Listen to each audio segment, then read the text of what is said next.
Bonjour Marine Le Pen. Bonjour.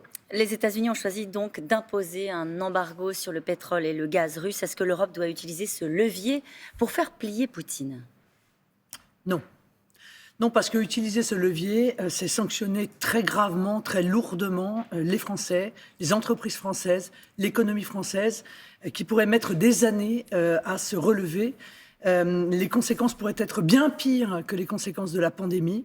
Donc il faut à tout prix choisir des sanctions qui ne soient pas des sanctions en réalité contre le pouvoir d'achat des Français et contre notre activité économique et donc l'emploi en France. Le problème, c'est qu'en achetant du gaz, nous finançons la guerre. C'est ce que dit François Hollande dans une tribune qu'il a accordée au journal Le Monde. 700 millions de dollars qui entrent dans les caisses russes. Dans ces cas-là, il fallait que M. Hollande ne ferme pas Fessenheim. Parce que tous ces gens, ils ont en réalité attaqué le nucléaire français, y compris Emmanuel Macron au début de son mandat, qui voulait fermer 14 réacteurs nucléaires, qui n'a pas arrêté la fermeture de Fessenheim, qui a arrêté Astrid. Et aujourd'hui, ils se plaignent de la dépendance au gaz russe. Eh bien, c'est la conséquence directe de leur imprévoyance et de leur erreur stratégique majeure qui ont affaibli notre pays dans des moments de crise comme Mais c'est curieux, du coup, cela. pour une souverainiste de considérer qu'on n'a pas d'autre choix que de rester dépendant au gaz et au pétrole russe. Et absolument pas. Moi, je ne souhaite pas être dépendante, mais moi, j'ai une politique d'indépendance. Moi, je souhaite investir depuis 20 ans maintenant dans l'hydrogène. Moi, je souhaite renforcer notre filière nucléaire. Et cela fait des années que je le dis. Et si nous l'avions fait, eh bien, aujourd'hui, nous ne serions pas dépendants. Je souhaite également sortir du marché européen de l'électricité. Il faut bien comprendre une chose. L'électricité que nous produisons, nous, Français, est à 50 € le mégawattheure. Aujourd'hui, à cause des erreurs allemandes, eh bien, le prix global en Europe est de 200 € wattheure. C'est-à-dire qu'en réalité, nous payons les erreurs stratégiques de nos voisins. Je ne le souhaite pas. Je souhaite que les Français bénéficient d'une politique qui a été décidée par le général de Gaulle et qui était une politique justement pour avoir une indépendance et des prix bas pour nos entreprises, avantage compétitif majeur, et également, bien sûr, pour les particuliers. Il y a le sujet de la politique énergétique, il y a le sujet des choix qu'on a fait il y a 30 ans. Et puis il y a l'urgence. Non, pas il y a 30 ans, il y a 4 ans. Et puis il y a l'urgence. Il y a l'urgence, celle d'un conflit à nos portes, avec l'Europe qui cherche des moyens, à un moment donné, de sanctionner Vladimir Poutine. Oui, mais ce moyen-là n'est pas le bon. Le moyen qui consiste à se faire harakiri pour blesser l'adversaire est un mauvais moyen. Nous risquons de faire mourir notre économie avant celle de la Russie, puisqu'il semblerait que ce soit l'objectif de Bruno Le Maire. Donc c'est un mauvais moyen. Le meilleur moyen pour arriver à la paix, c'est évidemment la diplomatie. Aujourd'hui, des efforts sont faits par Emmanuel Macron, par le gouvernement israélien, par le gouvernement allemand, et il y a quelques éléments qui permettent de penser que peut-être la situation pourrait s'améliorer. Pourquoi? Qu'est-ce qui vous fait dire ça? Parce que je lis les différentes interventions des uns et des autres. Je lis aussi ce que dit le président d'Ukraine, et il m'apparaît que peut-être les moyens d'un arrêt du conflit sont possibles. Alors pardonnez-moi, c'est important parce que vous lisez que le président ukrainien va vers l'arrêt d'un conflit. Moi, ce que j'entends, c'est une supplique d'un homme qui dit à l'Occident « Aidez-moi ».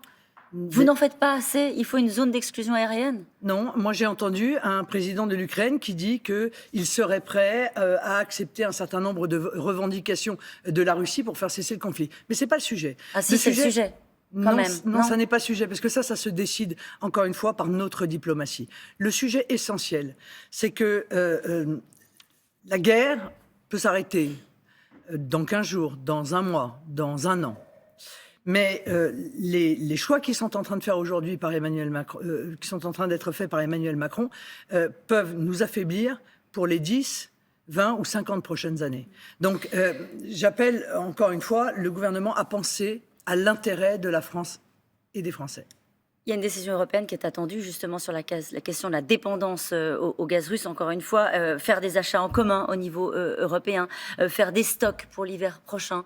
Est-ce que ça vous fait sourire? C'est pas une bonne stratégie à un moment donné de réfléchir à 27 en se disant essayons d'être moins dépendants de la puissance russe?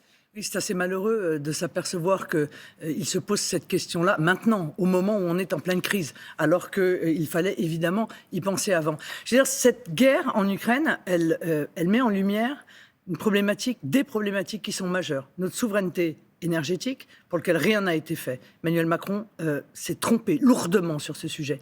Mais aussi notre souveraineté alimentaire dont personne ne parle et qui est un sujet fondamental. Or, Emmanuel Macron, il a soutenu quoi? Il a soutenu un dispositif européen qui envisageait de faire baisser de 10 à 20% la production agricole européenne. C'est-à-dire nous faire dépendre encore plus des importations des pays étrangers. Donc je pense véritablement que cette guerre démontre qu'Emmanuel Macron a été incapable de protéger la France de défis qui pourtant étaient prévisibles. La question des prix des carburants, elle se pose déjà. On l'a vu à l'instant avec Axel de Tarlé aux Français qui vont faire le plein tout le jour. Vous proposez, vous, de jouer sur la TICPE. Bruno Le Maire, la taxe, donc sur les carburants. Bruno Le Maire vous répond, il dit qu'il faut utiliser ces recettes fiscales pour faire la transition écologique. Ça fait 6 mois que je parle du pouvoir d'achat. Ça fait 6 mois que j'ai proposé de baisser de 20 à 5,5% la TVA sur l'énergie. Pas seulement le carburant, le fioul, le gaz, l'électricité. Je rends 12 milliards d'euros aux Français. Et aujourd'hui, il faut faire encore plus, c'est-à-dire qu'il faut baisser quoi? Eh bien, il faut supprimer les taxes qu'Emmanuel Macron a imposées dès qu'il est arrivé au pouvoir.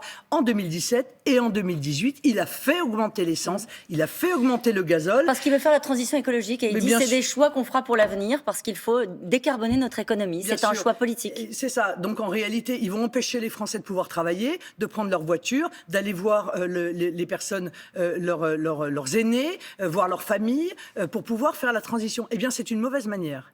C'est une mauvaise manière. Donc moi, ce que je propose, c'est d'annuler les taxes d'Emmanuel Macron, de baisser cette TVA. Ça fait gagner 44 centimes le litre sur le gazole et 34 centimes sur l'essence, ce qui est évidemment un moyen d'alléger la charge qui pèse aujourd'hui sur les Français. Est-ce que vous considérez, Marine Le Pen, que la procédure accélérée ouverte par l'Europe pour l'Ukraine, la Moldavie, la Géorgie est une déclaration de guerre, comme l'a dit Éric Zemmour?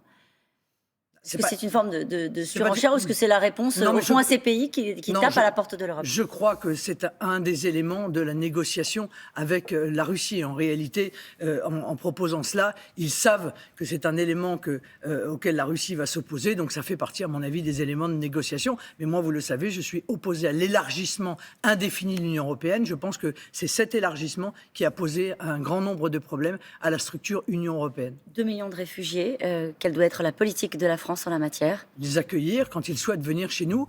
Ils sont des réfugiés de guerre, sont des femmes, des enfants, des personnes âgées. Évidemment, il faut les accueillir dans les meilleures conditions possibles pour qu'ils puissent repartir dans leur pays quand la guerre sera terminée. Est-ce que cette guerre rend cette campagne impossible? Non, elle ne rend pas cette guerre impossible, justement parce que, je vous l'ai dit, elle met en lumière des sujets qui sont des sujets absolument fondamentaux pour l'avenir. Mais qui servent Emmanuel Macron dans les sondages qu'on voit ce matin? Il est à 33%, il progresse de 8 points. Ça s'appelle, il part, disent les sondeurs, l'effet drapeau. Oui, mais c'est un effet qui ne dure pas.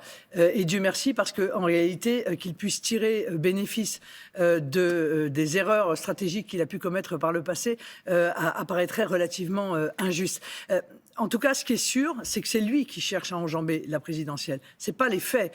Il semble vouloir enjamber la présidentielle, considérer qu'il doit bénéficier d'une reconduction tacite, sans entrer dans la campagne, sans débat démocratique. Et ça, c'est inadmissible. Et moi, la petite musique qui court là dans les médias, consistant à dire l'élection est pliée, Emmanuel Macron sera réélu, c'est sûr, je trouve que c'est une très mauvaise manière faite aux Français, parce que c'est une manière en fait de débrancher le peuple de la désignation de son avenir, du choix de son avenir. Et je ne l'admets pas. Donc moi, je continuerai évidemment à faire campagne et j'appelle les Français à ne pas se laisser démoraliser, démotiver et écarter en fait du processus démocratique. Marine Le Pen, vous avez eu des nouvelles de Marion Maréchal Le Pen depuis son ralliement à Éric Zemmour? Non. Est-ce que vous avez cherché à en avoir? Pas. Vous avez cherché à en avoir? Non. Non. Non. Il n'y a pas d'effet Marion Maréchal Le Pen dans Marion Maréchal, puisqu'il faut, il paraît non, en tout cas, les sondages dans les sondages. Manifestement non, puisque Éric Zemmour ne cesse de descendre dans les sondages. Ce qui est sûr, en revanche, c'est qu'aujourd'hui, nous pourrions être très puissants sans sa candidature, et il a contribué à affaiblir le camp national. Elle le fait aussi en le soutenant, et c'est malheureux. Et moi, j'appelle donc tous ceux qui sont attachés à ce que la France puisse mettre en œuvre une politique nationale à se reporter tout de suite sur ma candidature, ne pas attendre le second tour, parce que je ne voudrais pas que les Français se retrouvent avec une mauvaise surprise. Ce serait quoi la mauvaise surprise? Ce serait que le camp national, éventuellement, puisse ne pas être présent au second tour. voyez, ça, ce serait quand même pour des millions de Français une véritable catastrophe. Et donc, je les appelle à se mobiliser dès maintenant. Merci beaucoup, Marine Le Pen. Merci Marine Le Pen. Le moyen qui consiste à se faire harakiri pour blesser l'adversaire est un mauvais moyen. Il ne faut pas prendre des sanctions contre la Russie qui soient des sanctions contre le pouvoir d'achat des Français, nous dit Marine Le Pen, pour qui la présidentielle n'est pas jouée, contrairement à la petite musique qu'on entend un peu trop à son goût. Merci beaucoup.